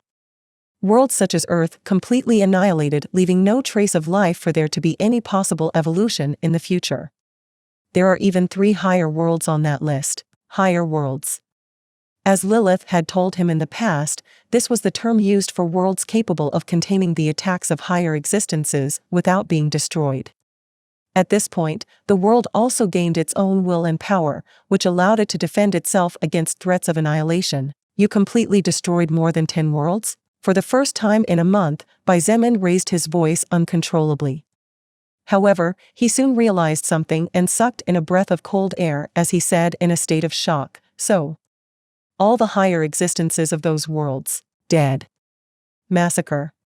Lilith replied matter-of-factly and shrugged her shoulders. "What can I say? I'm strong after all, he. How many higher existences inhabited a higher world?" Xietain had no way of knowing it. However, if that number was several million, then what Lilith was saying in flat words could be considered the highest feat ever since creation. Therefore, she had the right to be arrogant and proud enough to pronounce such words. However, Xietain soon noticed a problem and couldn't help but point it out. "However, Lilith, something here doesn't match." "What is it?" She smiled with interest. "Worlds evolve at the speed of the beings that inhabit it, therefore, a higher world should have the power to oppose higher existences. How can it be then? What you want to know is, how is it possible for the will of the world to allow an existence, in this case, it would be me, to annihilate every living being that inhabits it?" Lilith finished the question he wanted to ask for him and continued, "Of course, the will of the world would never allow such a thing to happen. After all, wiping out all life on a world would mean that the world would come to an end and the will of the world would eventually end up dying, since worlds cannot exist without living beings, just as living beings cannot live without a world. Then how?" Xietain was really puzzled by this matter and felt that if he didn't get an answer, he probably wouldn't be able to sleep for days. "That's because the will of the world couldn't fight back," Lilith pointed out indifferently. "When you're powerful enough to annihilate everything with a single attack, there's really nothing you can't do. Of course, it's not as if I'm all-powerful at all by any stretch of the imagination. There are several existences that are much stronger than me." Seeing Xietain silent, Lilith shook her head and went back to looking at the stars in the distant sky. She sighed and a complicated light flashed in her red eyes again before quickly disappearing. "Xietain, do you like stars?" Today, Xietain would know which were the true most terrifying powers that existed in the multiverse. Blood Warlock, Succubus Partner in the Apocalypse. Chapter 288 Ice Goddess Scotty, Part 2 Last. Lilith's question took Xietain by surprise. After all, the change was simply too abrupt. They were talking about the will of the world, about higher worlds, about higher existences, etc. How were the stars of the distant sky supposed to enter into the picture here? Xietain assumed to himself that perhaps Lilith did not want to talk about her anymore, and he decided to respect it. Be that as it may, from his point of view this conversation had been incredibly valuable to him. Not only did he learn different things that would help him mentally prepare for what awaited in the future, but it also gave him a lot of information about the woman in front of him. Going from knowing only her name to knowing her age and some of her incredible feats was enough for him for now. In the future, the two of them would probably have plenty of time to get to know each other better. The stars, huh? Xietain looked up at the distant sky above his head that stretched as far as the eye could not reach, and a nostalgic smile was born on his face naturally. Speaking of which, I suddenly remembered something that happened when I was still very young. Oh? Lilith looked at him for a moment with slight curiosity. I think I was 6 or 7 years old at the time. To be completely honest, I don't remember it very clearly. In any case, during summer vacation one day my whole family took a trip to the outskirts of Shanghai where we would camp for a whole week. Xietain chuckled and continued, at that time my little sister Ming-Chi was not yet part of the family. My mother would only adopt her several years later. So, it was just my father, my mother, and me. Being far from the city, the light pollution was minimal, so the stars were as visible as they are now that most of the world's lights were turned off. I remember during the last night something happened that scared the hell out of me back then. Lilith narrowed her eyes and paid special attention to this part, as somehow she couldn't help but feel that maybe things weren't as simple as Xietain thought they were back then. Without knowing her thoughts, he pointed towards the huge dark-colored dome with tiny glowing dots above his head through the window and asked, "Can you see that set of stars over there?" Lilith traced the location pointed out by Xietain and quickly identified what he wanted to show her. She frowned slightly and asked, puzzled, "You mean the constellation of Sirius, the heavenly wolf, eh?" Xietain looked at her with clear wonder written all over his face and asked dumbfounded, "You know about Sirius as well?" How could Xietain not be surprised? What he was pointing out was indeed the brightest star visible in the cosmos, at least from Earth. More specifically, what he wanted to show her was the constellation of the heavenly wolf Sirius. However, Lilith should know no such thing. Maybe many other intelligent races also linked stars together and gave them names, but how high were the odds of not only calling a star by the same name but also naming an entire constellation that was made up of about 11 stars in the same war? I'll explain about that later. More importantly, what happened at that time? Lilith shook her head and pushed Xietain to continue narrating what happened in his childhood. Even a fool would realize that perhaps things were not so simple after seeing Lilith's especially high interest in the matter. After all, an existence that was practically absolute and at the top of the universe would not be interested in insignificant matters to such a degree. With a slightly stiff expression, since he did not expect such a thing to happen just because of a throwaway comment on his part, Xietain continued, "Anyway, just the night before our departure, the star named Sirius released a freakish glow back then. Although Sirius is the brightest star in the world at present, like all other stars, we all see it as white or slightly bluish in color. But that time the star's brightness was red as a demon's eyes." Xietain could clearly remember how that night he cried furiously as he ran to the tent where his parents were, scaring them very much as they thought some wild animal had suddenly appeared. It was only after the little Xietain of that time told what he saw that his parents finally sighed with relief and smiled as they saw that, to the dismay of the him of that time, Sirius was shining in the same way in which it shone since time immemorial. Back then I was angry because my parents didn't believe me, but as the years went by even I myself assumed that it was all the imagination of a small child. Xietain shook his head and forced a smile as he looked at Lilith before saying, "But looking at your face now, it seems that it really wasn't my imagination after all." Lilith looked into his eyes for a few seconds before finally pulling back her gaze to look up at the starry sky again. She didn't comment on what she had just heard, nor did she let the slightest hint of her thoughts escape through her expressions, as her face maintained its composure throughout. Instead, she clarified another doubt Xietain had. If a person were to tell you that in reality the stars in the firmament are not merely masses of gas that are at catastrophic temperatures, what would you think about it? Xietain shrugged his shoulders rather calmly and replied, if it were in the past, I probably wouldn't have much of an opinion about it since science and astrology were not my strong points. However, after everything that happened in just a second when the soul record appeared on Earth, I believe that there are no impossibilities.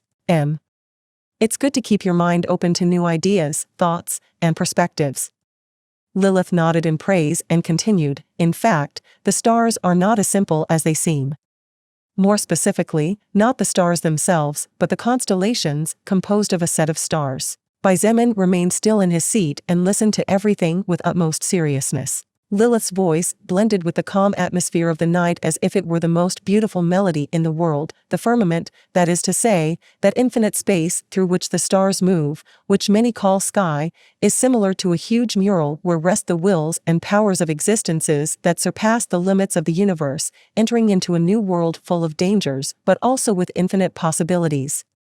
Or at least that is what existences at the level of the different leaders of higher factions estimate after studying this field for hundreds of thousands of years. Existences that exceeded the limits of the universe? Xietain repeated in disbelief before asking, what are the limits of the universe to begin with? Lilith chuckled and said in a somewhat amused tone, that's not something my current self can feel, little brother Xietain. Big sister hasn't reached the limits of the soul record enough to be able to answer such a thing. Hearing her reply, Xietain felt a little embarrassed. How could a person who had not yet reached a limit possibly know anything about that limit? It was like wanting to know that there was a wall 20 kilometers away in a place you had never been to before that you had no information about either. Speculate? Sure. As for knowing precisely, such a thing was impossible. Either way, let's leave that matter aside for now. I don't think it's necessary for you to know more about such things since your strength is insignificant to do anything about it anyway, and you'd just be wasting your time. Besides, I don't know much about it myself in any case. Lilith decided to end the subject of these beings there. Xietain smiled bitterly in secret. In fact, his strength was insignificant, so there was no point in knowing such things yet. But the way she said it somehow feels a bit hurtful. This only served to further strengthen his resolve to become strong faster. By the way. Lilith looked at him and smiled as if she were a mischievous little kitten before saying, weren't you curious how it was possible to execute an attack powerful enough to annihilate all the life of a world in a matter of seconds? Would you like me to show you? Xietan's dark eyes lit up brightly when he heard Lilith's question, and before his brain could even send the command he was already nodding repeatedly like a chick pecking at rice. Hee. Lilith giggled softly at seeing him act like that for the first time in several days before her expression turned slightly serious and slightly proud as she said, look very carefully, and try not to get too scared, little brother Xietain. Under Xietan's watchful gaze, Lilith closed her eyes for a moment and brought both hands to her chest before making a grabbing gesture. Then, as if pulling on an invisible thread, she extended both hands outward. Flash, Xietain was startled and unconsciously tried to back away only to realize that he was still sitting on the couch. A small spot of light began to glow on Lilith's chest, and that light soon spread throughout the room, blinding him for a couple of seconds. When through his eyelids he noticed that the glow dimmed almost completely, Xietain opened his eyes slightly teary from the bright light earlier and looked forward. This is... Xietain stared with a surprised expression at a small rock floating just above Lilith's palm. The small rock was perhaps about 5 centimeters tall and was shaped like a diamond with cracks at the tips. Its color was obsidian black with purplish glints, and a faint chilling aura surrounded it. Lilith looked at the small rock in her hands with intricate eyes and whispered, this is my firmament fragment. I acquired it several years ago. Firmament fragment? He asked stupefied. Xietain was simply overwhelmed by everything that was going on, therefore, there were many things that he unfortunately missed during the entire conversation. Lilith looked at the small rock floating a few inches from her palm and stretched it forward. The small rock floated gently under her command and stopped right in front of Xietain.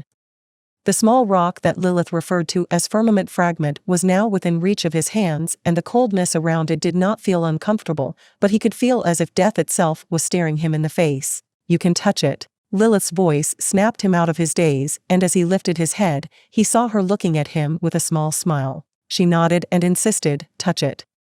Then maybe you'll understand a little better why I told you about all this earlier." Xietain hesitated for a moment. He could feel every nerve in his body tense to the max. The amount of danger he felt from the small rock in front of him was such that the second-order archaic bear looked like a newborn compared to the king of the jungle. A bead of sweat that was soon frozen and destroyed by the icy aura released by the small rock in front of his eyes slid for a couple of seconds down his face. This was probably the first time in his entire life that he felt so apprehensive about something. However, all his hesitation disappeared in an instant when he saw Lilith's expression. If she wanted him to touch it, then it meant that nothing bad would happen to him. If it was in the past, Xietain may not have dared to approach, let alone touch something that made him feel like he was going to die at any moment.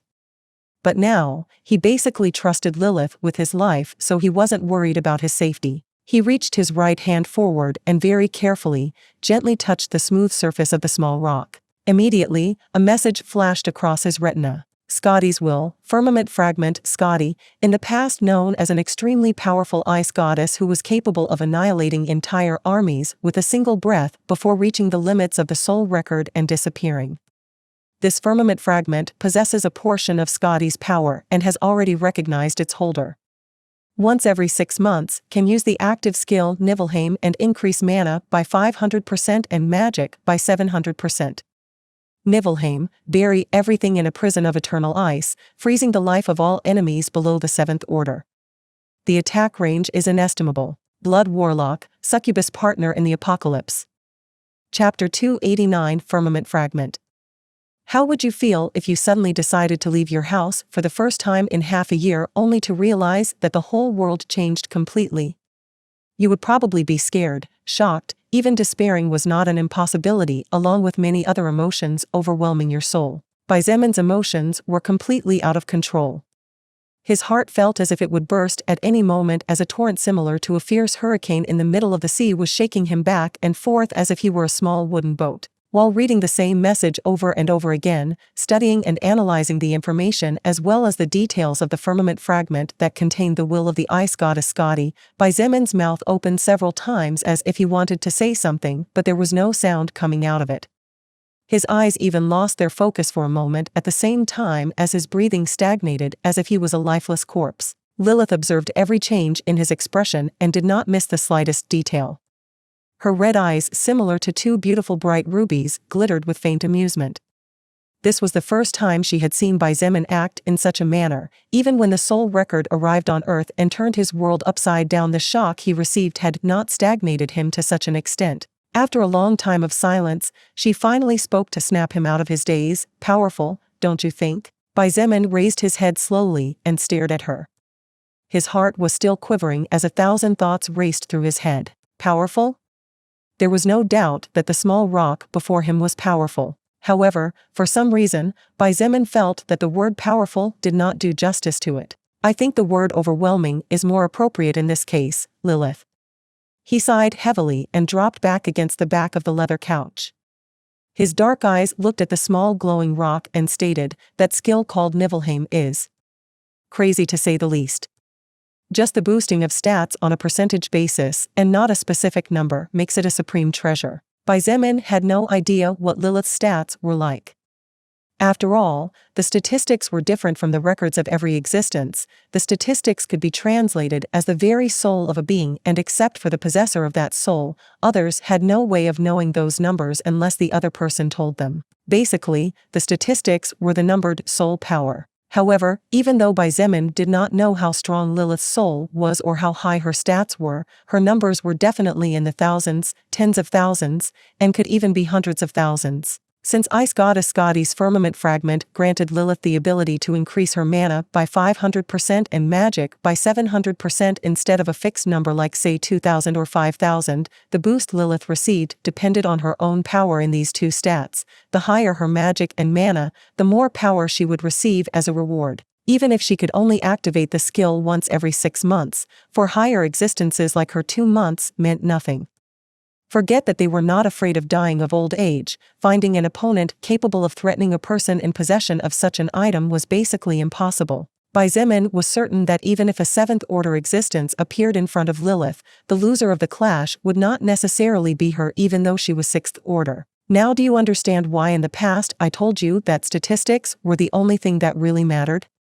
Lilith asked calmly as she extended her hand forward. The object called Firmament Fragment flew gently back towards her, and under Xietan's surprised gaze, the small obsidian-colored rock glowed softly before piercing through her body like a rock falling into the ocean before being lost forever. Xietain looked into her eyes again and nodded without saying anything. He was still too shocked by what he had just seen. How can such things exist? That's basically cheating. Xietain sighed and suddenly felt exhausted. If Lilith had one of those objects, then it was only natural to assume that the existences which were actually at the top of the universe must have theirs as well. Who knows, they could even have multiple of them. Xietain suddenly felt that everything had become much thornier than it already was. His overall stats were undoubtedly overwhelming for his current level and order. The current him did not even fear a level 72nd order existence, thanks to all the equipment he had forged for himself. That was how powerful the current him was. However, what was the use of having overwhelmingly higher stats if a single item could make another person who was weaker, less talented, and fought fewer battles to the death, catch up so easily? Seeing his depressed expression, Lilith smiled mysteriously and added, "You don't need to worry about firmament fragments. They are things that the current you is still considerably far from coming into contact with. Besides, there are countless constellations throughout the universe and many waiting to be discovered. You just need to have strength, luck, be in the right place, and receive the approval of the firmament fragment to obtain one." Easy, isn't it? Xietain rolled his eyes. Easy? Seems incredibly hard. He. Lilith laughed sweetly and said something that surprised Xietain. In your case, you just need strength and to be in the right place at the right time. The other two are already complete basically. Complete? Xietain straightened his back and suddenly got livelier. What do you mean, MMH? Lilith thought about it for a moment before ignoring the question Xietain asked and instead inquired, "Do you remember what I told you before? About the sky above our heads being a painting canvas where the figures of those existences that left their mark on the soul record before disappearing were painted on?" Although he was confused by the sudden question, Xietain nodded, "Yeah. You said that the sky was the canvas and the stars were the paint. The constellations conformed by diverse groups of stars are those existences, aren't they? Ding dong. That's right." Lilith nodded with a happy smile as she saw that he understood quickly. "Then, let me ask you something. Since those stars are the paint and the constellations are the whole picture, it means that if you get close enough you should be able to feel the texture of the paint and even smell the material that was used, don't you think?" Xietan's eyes lit up and a flash of understanding suddenly went through him. You mean that before enough time has passed for the paint to dry, as long as the right place is reached, one can receive something good? Lilith clicked her fingers and praised, "Little brother Xietain, you really are quick at these things. I hope that in bed you also move your waist fast, but don't finish so fast, hee." Xietain rolled his eyes for the second time and wisely decided not to reply. In his heart, he was thinking that the current him could spend even 3 days and 3 nights having fun without any problems, so he didn't think any woman would ever have to worry about something like that. However, he wasn't going to say that out loud anyway. Joking aside, Lilith continued, "In any case, little brother Xietain, think carefully. Since those existences left a remnant of their being even after disappearing from the universe, then don't you think that this place where they left their mark also has something that they left behind? You mean something similar to what happens in the novels? Like what a powerful expert leaves behind their legacy?" Xietain asked with a frown. "Something similar, but not that similar." Lilith shook her head and after taking some time to think continued, "Once in a lifetime a special rift opens that leads to a different dimension or a completely different world in a different universe than ours. But don't get it wrong, even though I said this happens once in a lifetime, it actually happens many times as well. Do you know why? You sure like to play riddles." Xietain was speechless before chuckling and calmly saying, basically, once in a lifetime, a spatial rift near a constellation opens up. This happens with all the constellations in the universe, so the number of cracks are innumerable. But at the same time, each constellation only opens a crack once. Yup. Lilith nodded with a smile and continued, therefore, as long as you are in the right place at the right time, you just need to be strong enough to overcome the obstacles you must face on the other side of that rift to get the firmament fragment that contains part of the power of existence represented by the constellation to which the rift you entered through belongs. Xietain finally understood most of the matter regarding the firmament fragments. He now knew what they were, where they came from, what they represented, and how to obtain them. However, he was sure that it was not as easy as it seemed. How could it be easy to obtain such divine treasures capable of breaking the balance of the universe just by existing? Therefore, even though Xietain was overjoyed and excited, he did not let that excitement go to his head and instead kept calm. Seeing his composed expression, Lilith praised him in her heart before continuing, so far, the amount of existences holding a firmament fragment definitely does not exceed 4 digits, and even though that might seem like a lot, considering that there are millions of higher existences and tens of thousands of constellations, that number is basically nothing since at most only a few thousand were able to obtain one throughout the entire history of the universe. Indeed, Xietain for a moment thought that the number of firmament fragment holders were too many. But after listening to Lilith's explanation and reasoning it out for a moment, he felt that effectively the amount was not so big. Even without knowing the age of the universe, it was definitely millions of years. The fact that only a few thousand managed to obtain one of these fragments revealed how difficult they were to obtain. Lilith continued, there have been hundreds of thousands of fifth-order beings who have lost their lives never to return after passing through one of those rifts. At least a few hundred sixth-order beings who also failed to return. And even 2 seventh-order beings who perished in the darkness. Xietain was shocked when he heard this and exclaimed, existences on the level of the heavens' army archangels have also died without managing to pass the tests of these objects? Archangels were 7th-order beings, all of whom were basically the highest authority only below God in the army of heaven. Such existences represented the pinnacle of the universe, but they died randomly after trying to obtain a firmament fragment. Yes. Therefore, very few dare to take up the challenge, despite knowing the power of holding a firmament fragment.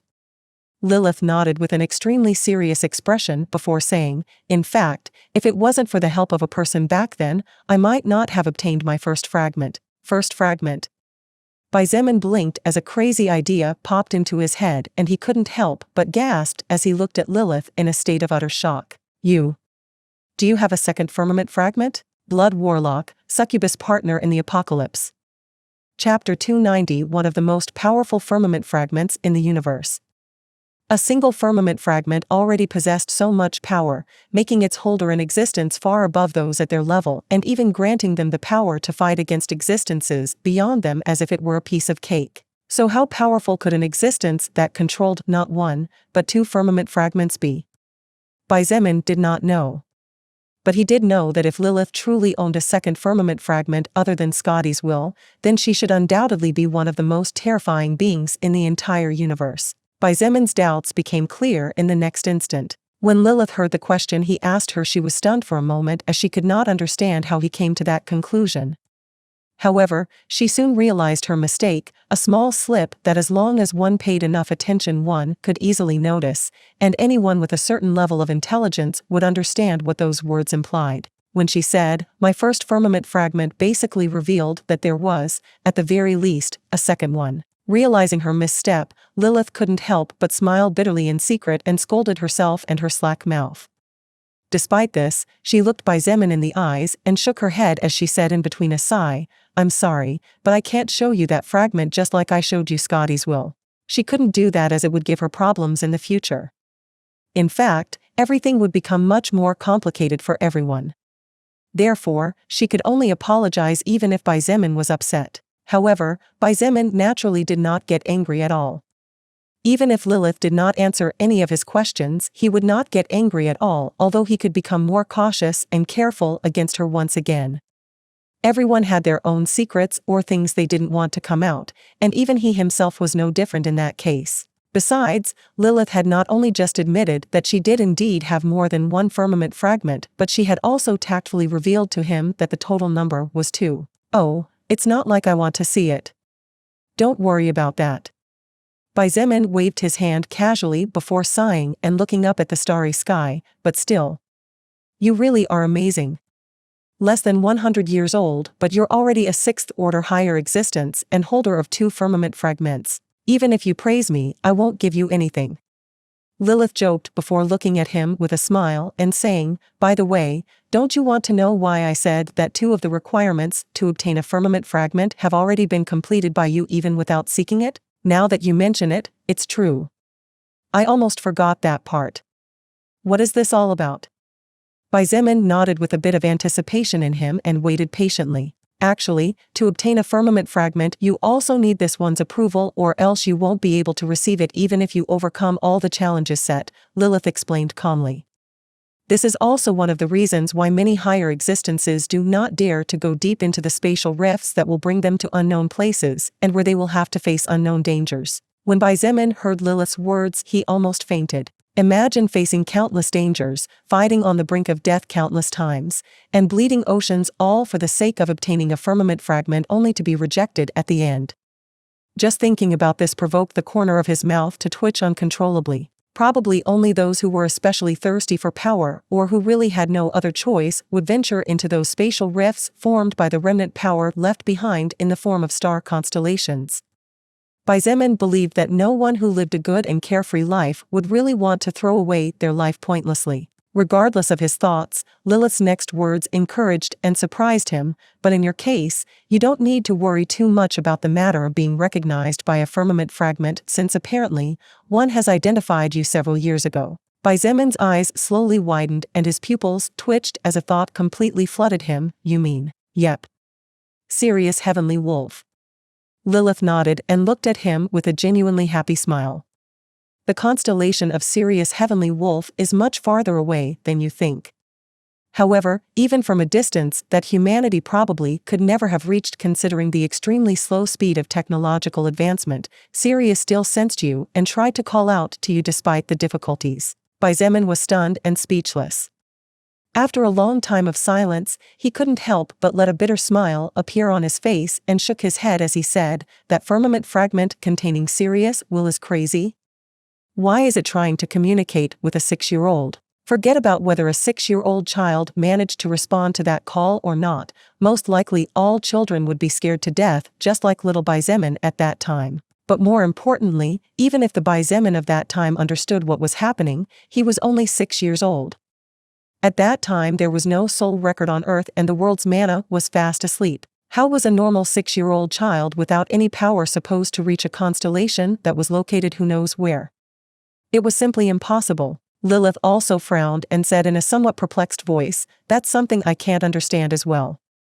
To be honest with you, even if I'm young and definitely don't know everything, if such a strange thing like what happened to you had happened even once in the past, it would have already spread everywhere and it would be impossible for me not to know about it. She looked at him and said with certitude, simply put, this is the first time such a thing has ever happened. For a firmament fragment to search far and wide across the universe, and even searching among worlds and galaxies to which the soul record had not yet spread its influence.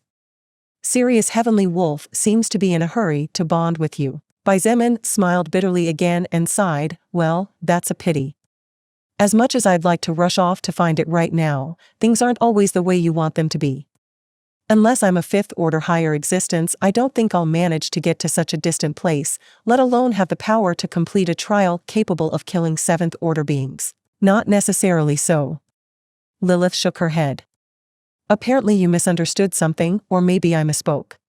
Be that as it may, the point is that not only higher existences can obtain firmament fragments. There have already been 2 beings in the past who obtained one when they were still 4th order lower existences, despite the risks. What? Xietain was greatly surprised. Even though even 7th order beings have died, 2 4th order beings managed to obtain fragments? Lilith sighed and her eyes became somewhat evasive as she said in a low voice, one of those beings is me. Although this whole thing is too complex for you to understand.